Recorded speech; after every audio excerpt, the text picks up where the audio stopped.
dari mulai anak muda umur 17 tahun hingga dewasa umur 42 tahun. Istilahnya itu boys ilakes. Wah, boys ilakes.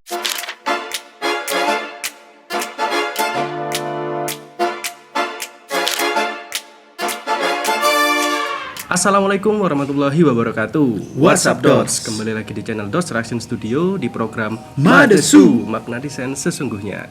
Dengan aku Ipang sebagai co-creative director di Dots Reaction Studio. Dan aku Bodil sebagai project manager di Dosaction Studio. Di episode yang keempat ini teman-teman, kita akan membahas kelanjutan dari episode kedua Madesu kemarin. Jadi di episode kedua kita membahas seputar keunikan dari maskot Kabupaten Malang. Dan di episode keempat kita akan membahas seputar keunikan dari logo HUT Kota Malang yang ke-110. Namun sebelum masuk ke videonya, jangan lupa tekan tombol subscribe dan aktifkan lonceng notifikasi agar kalian tidak ketinggalan konten-konten menarik dari kami. Oh ya teman-teman, for your info, di tanggal 1 April 2024 besok, Kota Malang akan merayakan hari jadinya yang ke-110. Wah, udah tua banget berarti ya. Ya bener banget. Dan yang menarik teman-teman, di tahun-tahun sebelumnya HUT Kota Malang ini selalu mengadakan sayembara seperti ini, Bang. Setuju banget Mas Dil. Jadi mungkin kita sedikit review dulu Mas ya logo-logonya ini. Ya, boleh. Dan mungkin kita bisa lihat review dari logo HUT Kota Malang yang sebelumnya dimulai dari tahun 2021 yang kemarin. Oke, ini adalah hari ulang tahun Kota Malang yang ke-107 Dots dengan tajuk Kota Malang Peduli dan Berbagi. Selanjutnya, yang ke-108 bertajuk Kota Malang Kolaborasi, Akselerasi, dan Bangkit Bersama. Dan yang terakhir, 109 bertajuk Kota Malang Mandiri, Tangguh, Berkelanjutan. Dan semua ini visualnya sangat fun gitu Mas ya. Betul. Dan dari 3 logo yang sudah kita bahas tadi, pastinya ini merupakan representasi dari warga Kota Malang di tahun sebelumnya. Dan aku yakin, Bang, di logo HUT yang ke-110 ini juga pastinya tidak kalah keren dari tahun sebelumnya itu. Nah, sebelum melihat logo yang ke-110 ini, mungkin kita bedah-bedah sedikit tentang persyaratan dan poster dari sayembara ini, Mas. Betul, supaya kita juga mempelajarinya lebih rinci dan objektif ya, Bang. Betul banget. Dan informasi ini bisa teman-teman cek di Instagram ADGI Chapter Malang. Untuk total hadiah nggak main-main nih teman-teman. Ada uang tunai sebesar 14 juta rupiah plus e-sertifikat untuk seluruh peserta. Nah, ini adalah hadiah yang menarik nih menurutku. Dan untuk slide berikutnya, di sini ada ketentuan yang menarik juga nih teman-teman di poin kedua dan 3. Di poin yang kedua, bisa dari mahasiswa yang mempunyai KTM perguruan tinggi di Malang Raya atau umum yang mempunyai KTP Kota Malang. Dan di poin yang ketiga, portofolio atau karya difokuskan pada branding, logo, dan ilustrasi atau maskot. Format portofolio bebas, kirim karya terbaru dan terbaik yang pernah kamu buat. Dan juga dengan adanya KTP ataupun juga KTM yang memang terfokus di Kota Malang, ini juga memudahkan peserta untuk meriset apa yang mereka perlukan dalam perancangan di logo HUT Kota Malang 110 ini. Dan peserta yang mengikuti sayembara ini cukup banyak Dots, dan mereka juga melalui beberapa fase. Fase yang pertama, open call, terpilih 110 desainer dari 138 peserta. Selanjutnya fase yang kedua, lokal karya 110 desainer. Di sini dipilih menjadi 5 finalis terbaik. Dan fase yang ketiga, dari 5 desainer ini mereka diarahkan untuk mempresentasikan hasil karyanya. Untuk persentase dari 110 peserta yang lolos, ada 65% peserta laki-laki, 35% peserta perempuan, 68,2% peserta mahasiswa atau pelajar, dan 31,8% peserta umum. Kerennya dalam sayembara logo kali ini, dari mulai anak muda umur 17 tahun hingga dewasa umur 42 tahun ikut serta meramaikan sayembara kali ini, Mas. Benar, dan di sini juga merupakan hal yang menarik ya, Bang. Karena bisa kita lihat bahwa antusiasme dari warga Kota Malang terutama untuk mengikuti sayembara ini berarti mereka memiliki potensi yang baik juga. Bener banget, Mas. Itu, dan di sini kemarin untuk sayembara ini juga telah diumumkan pemenangnya di tanggal 6 Maret 2024 kemarin.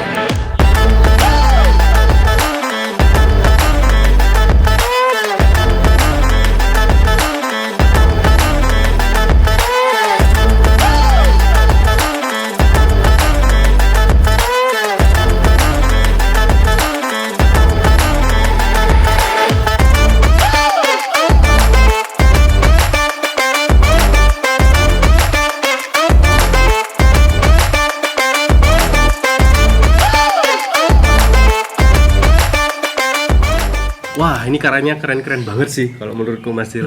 Jadi dari 5 karya finalis ini, kalau menurutku semuanya ini memanjakan mata sekali nih Mas. Bener banget. Kalau kata orang Malang nih Bang, istilahnya itu boys ilakes. Wah, boys ilakes, Mas Dil. Keren sekali. Keren. Itu, dan mungkin di sini juga sudah dijabarkan ya siapa pemenangnya, yaitu adalah Mas Aan Mahfuzi. Selamat untuk Mas Aan Mahfuzi.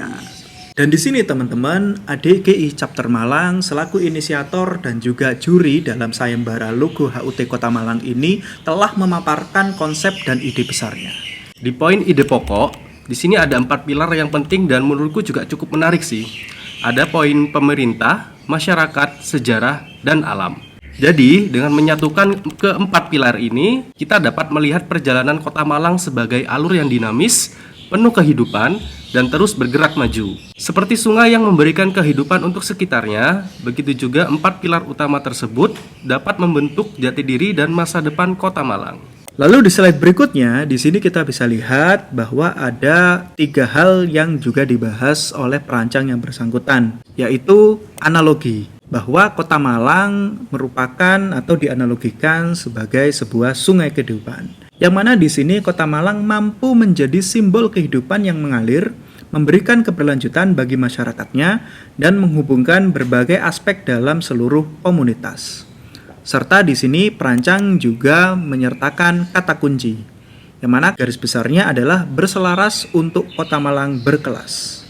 Dan di sini bisa teman-teman lihat ada beberapa hal kata kunci yang dibedah. Dan bisa kita lihat pada karakter visualnya ada 3 hal. Yang pertama adalah kebersamaan, keberlanjutan, dan integritas. Dan dari penjabaran tersebut, berikut adalah hasilnya. Gimana menurut kalian? Keren kan? Keren banget dong. Nah, kalau kalian punya pendapat lain bisa tulis di kolom komentar. Dan mungkin kita agak sedikit bedah dulu Mas ya, struktur dan makna logo dari logo ke-110 HUT Kota Malang ini. Benar, supaya semakin memahami filosofinya ya Bang. Ya, bener banget. Yang pertama adalah monoline. Jadi gaya monoline ini merepresentasikan pemerintah Kota Malang yang harmonis dan selaras. Yang kedua ada curve line. Jadi di sini karakteristiknya bisa teman-teman lihat di angka 1 ya. Dan ini memiliki representasi Kota Malang yang cepat, kreatif, berintegritas, beretika, dan berkelas. Poin yang ketiga, di sini ada energi positif. Garis di bawah angka 1 ini mempunyai makna dan merepresentasikan seperti layaknya sungai berantas. Dan diharapkan sungai ini dapat mewakili sifat selaras, tumbuh, pemersatu, hubungan, dan keberlanjutan. Poin yang keempat adalah energi positif. Dapat teman-teman lihat di bagian bawah angka 0 ada garis melengkung ke bawah. Simbol energi positif ini dapat dimaknai sebagai karakteristik masyarakat Kota Malang yang terkenal pekerja keras, lugas, humanis, dan bangga akan identitas sebagai budaya areknya.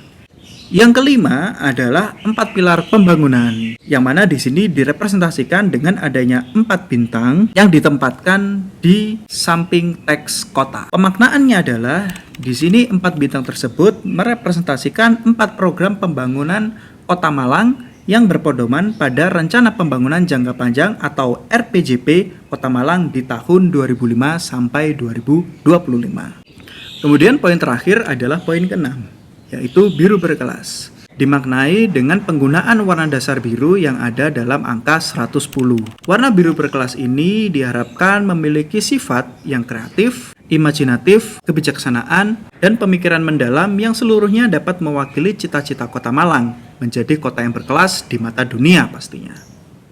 Baik teman-teman, itu tadi penjabaran dari konsep, ide besar, serta filosofi dari logo sayembara HUT Kota Malang yang ke-110. Dan kalau melihat dari hasilnya, Pang, ini semoga harapannya dapat menjadikan visi dan misi Kota Malang tercapai dan terlaksana dengan baik. Ya, pasti sekali Mas. Jadi ini semoga saja visi dan misi bisa terlaksana dengan baik ya Mas. Dan aku juga membaca sedikit komentar di postingan ADGI Chapter Malang, itu banyak sekali respon dan komentar yang positif di sana Mas. Oh gitu ya, alhamdulillah. Jadi istilahnya ini bisa menjadi gayung bersambut ya untuk bersama. Untuk memajukan Kota Malang. Oke teman-teman, jadi itu mungkin yang bisa kami jabarkan seputar episode ini.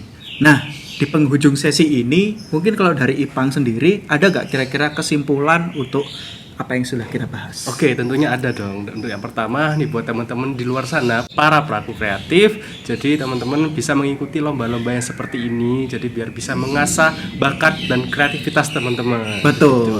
Untuk yang kedua, aku rasa adanya organisasi ADGI ini bisa menambah kualitas dari sayembara ini sendiri. Benar. Jadi akhirnya itu untuk prosesnya itu pun juga terarah ya, Benar Bang, ya? Mas, jadi terlihat juga dari beberapa hasil peserta itu sangat tidak mengecewakan. Benar. Jadi keren-keren banget hasilnya. Benar. Dan apalagi juga kalau merujuk pada era yang sekarang nih, pemerintah sudah mulai aware untuk mengajak asosiasi semacam ADGI seperti ini dalam setiap sayembaranya. Sehingga selain akhirnya proses untuk pengkurasian, terus bahkan sampai akhirnya pengumuman pemenang, Ya, itu Mas. benar-benar dalam sebuah koridor yang tepat. Yap, setuju, Itu Mas. koridor profesional yang tepat. Jadi teman-teman juga harus menyambut ini sebagai sebuah motivasi agar dapat mengikuti sayembara yang berkualitas seperti ini. Ya, setuju banget. Benar, jangan sampai dilewatkan lah ya, sayembara seperti setuju. ini. Dan aku juga berharap bisa mengembangkan yang seperti ini juga sistemnya di berbagai daerah di Indonesia. Betul, semoga ADGI juga akhirnya punya chapter tidak hanya di kota-kota besar ya, tapi Setuju, juga di Mas. kota-kota yang lain. Nah, seperti biasa, Pang, sebelum kita menutup Madesu, satu kalimat yang bisa kamu bagikan untuk teman-teman seputar episode keempat ini. Berselaras untuk Kota Malang yang berkelas. Oke, mungkin itu saja untuk episode kali ini dan terima kasih atas dukungan teman-teman. Jangan lupa untuk like, subscribe, dan share video ini agar kami terus membagikan konten-konten yang bermanfaat. Dan kami akan terus membawakan Madesu untuk membahas topik yang lebih menarik lagi seputar dunia desain. Dan jangan lupa teman-teman bahwa desain itu adalah bahasa visual yang mengungkapkan cerita, emosi, tujuan, dan lebih dari sekedar tampilan. And see you next episode.